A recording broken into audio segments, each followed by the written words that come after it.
Ben ritrovati con l'informazione flash di New Sicilia. Era di Palermo Gaetano Furceri, il luogotenente dei Carabinieri di 58 anni in servizio ad Asso, in provincia di Como, ucciso dal collega, il brigadiere Antonio Milia, che poi si è asserragliato all'interno della caserma per 12 ore. Durante le prime ore della mattina di oggi, il GIS dei Carabinieri ha fatto irruzione nell'edificio, liberando le persone rimaste in ostaggio e arrestando l'autore del tragico omicidio.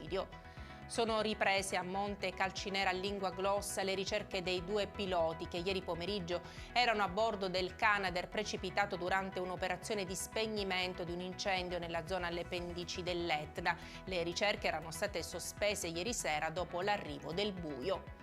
È stato archiviato il procedimento per abuso d'ufficio nei confronti del dottor Massimo Buscema, endocrinologo dell'ospedale Cannizzaro di Catania. Il professionista era accusato di aver violato la legge adottando criteri differenti da quelli previsti nell'avviso pubblico di indagine di mercato, realizzando così un danno ingiusto nei confronti degli iscritti all'albo.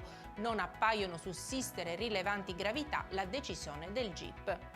La Nuoto Catania ieri al Four Point by Sheraton Catania ha presentato la rosa e lo staff della stagione 2022-2023. Oltre al presidente Mario Torrisi e al vicepresidente Igola Mantia è intervenuto il presidente Fin Sicilia Sergio Parisi. Sul nostro sito newsicilia.it la ricca fotogallery della conferenza stampa. E per adesso è tutto, grazie per averci seguito e arrivederci.